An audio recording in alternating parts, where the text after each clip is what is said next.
Welcome to the Anchor Your Retirement podcast. I'm your host, Barbara Gullen, hanging out with my buddy and pal, Tony Shore. Hello there, Tony. Hello, Barb. Great to be here. I'm excited about Yes. today's show. Happy last day of February. It is the last. We are recording this on February 28th, We and are. it's not a leap year, so this is the shortest month. We are out, right? And it's going to be almost 70 degrees here today, It was sunny and 57 here yesterday, so which, beautiful, yes. beautiful. And, I was so happy for the weather. We've had good weather all week. We had our Yeah. client appreciation event last night. How did that go? Oh my goodness, it was so much fun. Got to see people. We had clients that came up from Texas and Oklahoma up to Kansas City to join us. It was really cool.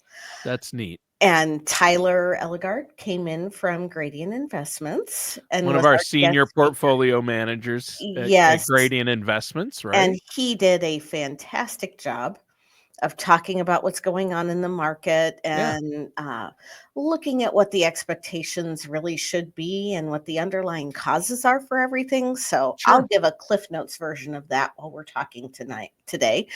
And then we are also going to talk about the fiasco that is being a federal employee in 2025. Yeah, that's it's Yes. a yeah. Pop the popcorn, pull up a chair, and yeah, the circus comes to town. It's a mess. Yeah. I feel for all our federal employee listeners out there, and we have quite a few. Yeah, it's So been very destabilizing yeah, to the workforce as a whole. And while I will agree that there was some work that needed to be done to make the government oh more yeah, efficient, yeah, there are a lot of really good people who work for the government that need to be acknowledged yeah. as such. Yeah, yeah. I think it was you should have went in with a scalpel rather than a chainsaw. Yeah. That's my opinion on Elon. I like the administration's idea of, hey, we need to clean house. Hmm. We need accountability. We need things like that, and we need to cut spending. That's everybody wants our government to cut spending, but to blanket just fire so many people all at once, Yeah, it's been, it's and nutty. realistically, you are never going to save yourself out of debt. Right. Yes. So while we do have to cut spending, we do need to be more realistic and get the spending more in line with what they are taking in revenue. Yes. We also need Congress to quit spending money like it's not their own. Right. Exactly. That's true. Well, so we're going to first talk though about the market update and Yes. what are some things Tyler talked about, and what are some things you see, Barb? I know people are a little on edge because that Mhm. there's some uncertainty with the economy right now because of things like tariffs. What do you think There is. about the market? I think that the market is responding to the instability that we see into the unknowns. The market likes stability. The market likes to be able to predict things. Right. And with the threat of increased tariffs, we're recording this before March 4th when allegedly there are going to be 25% tariffs that go into effect in product that comes from both Canada and from Mexico. Mm-hmm. An additional tariff will be headed toward China, Yeah. in addition to the 10% that was already imposed.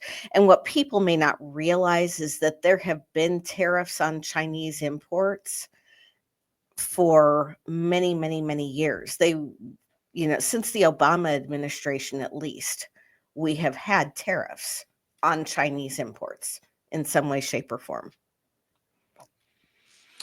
Yeah, so you're right, and so the market. I know that Tyler probably said, he still sees it, being up, just not up as much as the last 2 years because we've had Agreed. record years, right? Agreed. And they're even revising down the estimates that they had at the beginning of the year. Right Okay. now, you know, a, a couple of weeks ago, we were projecting about a 14% increase on the S&P 500 for the year. As of today, that number is down more like an 8% growth in the S&P 500, which is more in line with what it's averaged over its lifespan. Sure. The thing about tariffs is if tariffs are imposed, we don't have the infrastructure in place in the United States, nor do we have the power grid in place in the United States for us to go in and just start producing everything ourselves. While it is ideal that we move manufacturing back to the United States, a lot of it has been outsourced overseas for decades. We don't have everything in place to be able to bring 100% of our manufacturing back in-house, so to speak. The tariffs mean that there's going to be higher prices on imports. Also means that these countries are going to counter with their own tariffs, and it's going to be more expensive for their citizens to purchase goods made in the US. So with that, we have an increase in money going out of our pockets because the companies are only going to be able to absorb so much of these price increases. And, would they absorb price increases by cutting back in other areas? Sometimes the easiest place to cut back is in staffing or in labor. Right. Then when it's costing more for us to buy goods and wages have to be adjusted to keep up, we put ourselves back in an inflationary environment like we were in a couple of years ago. Yeah. It can become a pretty vicious cycle rather quickly. My hope is that if these tariffs do in fact get imposed, that it's short-lived. There's a consensus out there with some people who believe that this is just a bluff from the executive wing to try Right, a to get us to negotiating trade. tactic. Yes. And I don't know that I agree with them going in with this aggressive of a negotiating tactic this quickly, but they didn't elect me president, so. Hey, that's a great idea. Barb Gullen for president. No. Barb Gullen for president. Let's No. have buttons and t-shirts made. Let's get that going. Let's not. No. I'm very content with my life where it is and have no desire to have somebody looking after me the rest of my life. Yeah, that's Just true. saying. Yeah. Good point. Yeah, I don't know if we're going to rabbit trail here for a second. Have you ever read any of Clint Hill's books, or do you know who Clint Hill is? I've heard the name Clint Hill. I've Okay. never read the books, though. Clint Hill was the Secret Service agent that Yep. in the pictures of the John F. Kennedy assassination, where we see the agent who's jumping on top of the car and trying to jump on top of the president, that's him. And after he retired, he, with the help of an author who is actually credited, so she's not a ghostwriter. Right. He told his stories about being on the Secret Service detail for 5 different presidents and about being Jacqueline Kennedy's Secret Service detail. One of them is I've listened to the book called 5 Presidents, which spans all of those. And then he wrote another one specifically about Jackie Kennedy called Mrs. Kennedy and Me. They are phenomenal stories. Oh, I'm going to have to read those or listen to the audiobooks. The audiobook is great. He narrates the audiobook. Yeah, and I'm familiar with him. Did he just pass? He did. He just passed away about a week and a half ago. Yeah, I read about that. Yeah. Anyway, getting back to where we were, I am not running for president. The Secret Service does a phenomenal job. You know why you're not going to run for president, Barb? And I know this, you're too intelligent and smart. Nobody with any brains in their head would want that job at this point. I mean, it's a thankless job. Yeah, it's for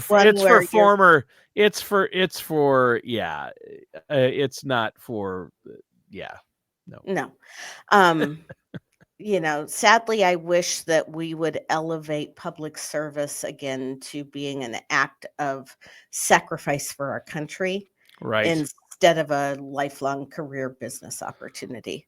Right. Um, Yeah. Yeah. Everyone, there are Congress people that go into office and mhm, senators when they first go in and they're young and they get elected.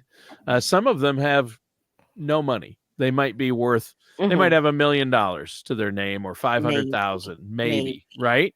Mhm. Even that. But when they come out of office, It's 20, surprising how wealthy they are, they're worth hundreds of millions. How did that happen? I mean, I get especially. compounding interest, but it's not that good. Well, and their salary is like a buck 70, $175,000 a year, and Yeah. you have to maintain a residence in DC and in your home state or Yeah. district. Yeah. So, yeah, anyway, we are way off topic here. I know. I know. All all things to say that the market is responding to the unknowns. Right. Now, I know we had a nice jump in the market again this morning, but that could be people going in and buying some of the stocks that have taken a hit. Doesn't mean the market's going to close up today because we're recording this very early in the trading day. Yes, we Um, are. but I think you expect some volatility this year. Yep. As Tyler said last night, you pack an umbrella, not because you're expecting a storm, but because you want to be prepared in Yep. case it rains. Bring an And umbrella. Yep. right. And this is a really good time. A lot of our clients have experienced exceptional growth in their portfolios the last couple of years because of the run up in the market. Now is a good time to get in touch with your financial advisor if I am not that person. And if I am, you need to get in touch with me. And we need to make sure that we rebalance your portfolio in line with your risk and make sure that we have the safe money where it needs to be. We might even consider a little bit more conservative investment strategy in this volatility, but those are all things that you need to consult your advisor about and make sure that you're not being reactive to the headlines and the clickbait, but that you are making this decision based on some fundamentals. Right. Stick to the fundamentals and do not try to go it on your own because your emotions will get in the way. Mhm. And when you hear Tyler say, bring an umbrella, that doesn't mean move to cash or panic. The key No, here it is doesn't. don't panic, right? That's what Right. you always tell me. Don't panic. And that's where you come in as a financial professional, a Hmm. fiduciary who's looking out for your client's best interests and our listeners. If they want to come in and have a consultation with you, all they have to do is call or go Hmm. to the website Yep. and set up that consultation to make sure that they're properly allocated Hmm. for moving forward. But don't panic. Don't make any rash decisions because this is when people make the really costly mistakes. They're like, I'm And getting out of the market. And then right, next year, the market has a huge thing and they're not back in. And right. yeah. And when you have an advisor that is a fee based advisor like I am, and we're telling you to trust the process, even as you're watching the value of your account decline, understand that we are compensated based on the value of your account. So if Right. so if your Right. account is dropping, we're taking a pay cut, Yeah. Yeah. Yeah, and if exactly. we're And you only telling you take a to little stick it out. tiny percentage anyway, Right. to Right. help them, and you're going to save them much more than that. Every study shows if you work with a good financial advisor, Mhm. it is going to you are going to come out ahead by doing that. And the key though is you're going to avoid costly mistakes. And so, yeah, True. you're going to look at the reality of the situation and look at their big picture and their goals because everybody's situation is different, right? Right, and unlike a broker who gets paid by commission and usually gets paid when the transaction occurs, Yes. we have skin in the game. Yeah. It's a big difference. Yeah, Yeah, and as a fiduciary, you're held accountable to look out for their best interests. we Every are. piece of advice you give them and a place you say, oh, you should move this or you need more money in safety, that has to be in their best interests. And Mhm. you're audited on everything you do for your clients. So I do. that's, I have to document what I do with all of my yep. clients and why I'm doing it. Yeah. So, And I think that's a big distinction there. So Barb, and you look at everything. You look at all mhm, the tools available. You're not just an investment broker looking at the mm, stock market. You're not just an insurance person looking right. at cash value life insurance.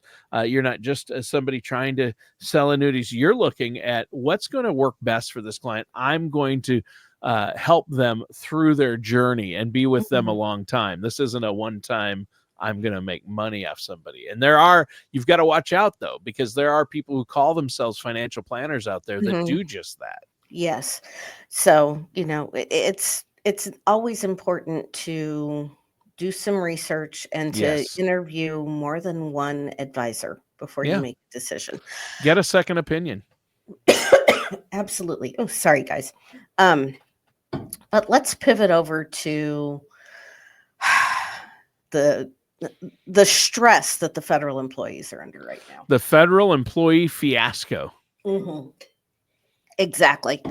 Um, the worst part about everything going on, in my opinion, is that, again, the uncertainty as federal employees has to be impacting productivity and is definitely a very destabilizing situation. I can't imagine going to work every day wondering if you're going to get an email telling you to just bring your stuff and be done. And with all of the instability has come a rampant rumor mill. Yeah. I've had conversations with very intelligent lifetime federal employees that are being told that Doge or some iteration thereof is going to be making blanket terminations in their agency, and they're going to be telling everybody that they're being terminated for cause, and that because they are being terminated for cause, they are forfeiting their federal pension. Oh, Yes. And that is not true. yeah. There is I wouldn't think that would happen. there is a statute actually that protects federal employees with their pension. The only way you are going to, as a federal employee, forfeit your pension is if you are found guilty of committing high treason, or if you decide to join the enemy's army or Yeah. fight on behalf of the enemy. Those It's a very narrow, very specific channel where Mhm. you would forfeit that pension. And I'm sure that statute was written to counteract spying and Sure. other things that go on. Um, but when, union representatives have a mantle of responsibility, sadly, they aren't fiduciaries. Right. So they Yeah. can't be held accountable for contributing to the chaos. Right. And I understand that the union reps probably have fewer answers than they're used to having. And I understand that this is crazy with some of the things that are being disseminated, some of the things that are being talked about.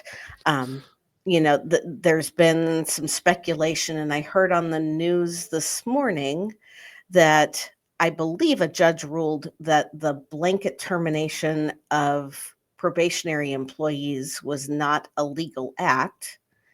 And OPM is justifying it by saying that it wasn't Doge that was actually doing the termination, that it was and that it wasn't OPM doing the terminating. It was OPM instructing the agencies to follow through with the terminations. I know. Did you follow that? Do you need like Mitch Miller's bouncing ball to know what's going on there? Mitch Miller's bouncing ball. What a great I reference. I Not know. too Now, many people are gonna get that, but I love no, it. they aren't. For those of you that are younger than I am, and I am really too old to have experienced this firsthand. There used to I know be what you're talking about. there used to be a TV show where you would sing along, and Yeah. they would put the words up on the screen, and there was a Mitch little Miller and his bouncing orchestra and his Mitch singing Miller and his orchestra orchestra and the bouncy ball would bounce would along tell the you what words. words to sing when. Um, anyway, Wow. boy, can you tell we were up late at the client appreciation event last night. The stuff that's popping in your head, the I references, I know. love it, Barb. This is great. Best show ever. Ever. Um, but when you have somebody that is in a perceived position of authority, like a union rep, who is spreading inaccurate information, all it does is perpetuate the Yeah. panic. Yeah, and there's so many on CNBC this morning. I read an article about the CFPB. Okay. That's the Consumer Financial Protection Bureau, right? Okay. Mhm. I would have And this guessed is Certified Financial Planning Board, so thank you for yeah. clarifying that. So the Consumer Financial Protection Bureau, it says Trump appointed leadership plans to fire nearly all of its 1,700 employees while winding down the agency and completely shutting it down. And, this is they have quotes from people on the team that met with Mhm. team leaders that said this, but again they're quoting like people who are, it's like, are they really going to do this? Is this Mhm. it's because of Doge, they say, and what's really going on, and so we've got to wait. Nobody knows. We've got to wait for it all to shake out. But as a federal employee, that's not good. I mean, No, and I have clients that have been impacted by this. I have clients who are retired federal employees that stepped back in a consulting role, yeah, and with no notice had their positions eliminated. And I was visiting with one of these clients last night, and the most noble thing about it is that they were more concerned for the younger people in their 30s that provide support to the contractors, when they that are now out of a job with no notice and no severance yeah, because the contract was just eliminated. Um, so this is having repercussions far beyond a few federal employees having to pack up their desks yeah, and take it home in the proverbial file box. yeah, It- that, with a little bit of weakness being shown in consumer confidence and consumer spending, all of those things are going to, it's funny how these two topics don't seem to really intersect with each other, but they really do. oh, they That definitely do. The economy obviously affects the market, and the economy could be impacted by all of this. And, the federal employee issue, of course, as well as tariffs, and so that fits right into a market update. Yeah, But I the mean, you're so gonna have regions of the country that are going to experience, unemployment right now is at 4%. It's probably not gonna stay at that low with what's been going on with federal employees. And the federal government is the largest employer in the Yep, Kansas City metropolitan area. yeah. Yeah, government employees are the largest. The state of Minnesota is the Mhm, largest employer in Minnesota, where I grew mhm, up. yes. So So does it need weeded out? Probably. Is there waste there? Oh, sure. We mhm, know there's waste. But go in with a scalpel, like I said, like you're a brain mhm. surgeon, not not a maniac running across the stage with a chainsaw. Right, and when you are imposing these mass terminations, supposedly they want to reduce the Social Security agency by 50%. That's 50, not 15. You are impacting livelihoods, Yeah. and, Yeah, and it may not happen. Maybe they're trying to, s I don't know what the goal is, but What's the solution though? Before we go today, Barb, the solution for especially federal employees out there, the one thing they can do is make sure they have a plan in place Mhm. and work with a financial professional who's a fiduciary Yes. who can look at their TSP, their pension, and any offers they Mhm. get or buyouts from the Mhm. government, and make the right decisions. Like some of them, initially, we heard a lot of them got a choice. Like the government's willing to pay me X amount. Don't make any decision on any of that, right? Without working No. with somebody like yourself who deals with federal employee benefits and things like Mhm. that. Absolutely. And, if you are somebody who, as a federal employee, is given a voluntary early retirement option, make sure you understand all of the provisions in that offer. Yeah. Because more often than not, when they offer you, they call it a VERA in the government Yep. because everybody speaks an acronym in the government. Right. Um, you are not earning a pension as if you had worked until full retirement age. They are giving you an as earned pension with the number of years that you have. So the upside is you get to keep your benefits. The downside is if you've only got 10 or 15 years of service, you are not going to have a sizable pension. It's not like you're going to be able to retire. You are Mhm. still going to need to go find another job. Right. So, I just like it is with any major life decision, don't make it without talking to somebody who has your best interests at heart Yeah. and who That's the can guide key. you along the path. Yep. That's the key. And don't do just what your buddy did or a coworker. No. You've got to have somebody who's looking at your whole financial picture and your personal situation. Are you married? What's your Mhm, family situation? What is your health benefit situation? mhm. All of those things. So, great show today. Great Thanks. talk, Barb. Is there anything else you want to add before we go? And make sure you let our listeners know how they You're can get a right. hold of you. They can always go to the website anchoryourretirement.com or bgwealthmanagement.com. They're going to both take you to the same website. Just a fun fact.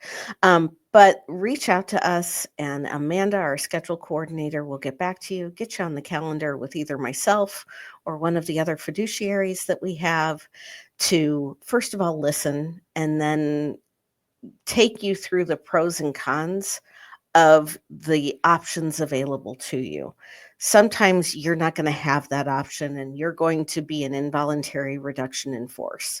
And then you need somebody to help you navigate the next chapter. Yep. More often than not, people make big financial mistakes when they are involuntarily terminated and they end up making knee jerk reactions about things to do with money. um, I've had people call me and ask me if they should pay off their house because of this. And I ask them what their interest rate is, and it's a newer purchase, so it's not a 2% loan. So it's something to be considered. But then when they tell me that they still owe hundreds of thousands of dollars on their house, sometimes they don't realize what the tax ramifications would be of that. Mm, And the fact that, if you need to take out $300,000 to pay off your house, we're really taking out probably close to 400,000 to cover taxes. wow. And your nest egg probably isn't going to be able to recover from a No. $400,000 hit, depending on how close you are to retirement. Even if you're not that close to retirement, that kind of hit is a Yeah. big, big blow. You're gonna miss out on a lot of Right. compounding interest that you would have Right. gotten off that big chunk of money. So, great point once again. And again, Barb, I know you love hearing from our listeners, and love helping people with this in the community. 913-553-6222 is the number. How about Yep, that? it is. And then just hit number 4 for appointments and scheduling. Amanda, if she doesn't answer the phone, we'll get a hold of you and get you on the calendar. Awesome.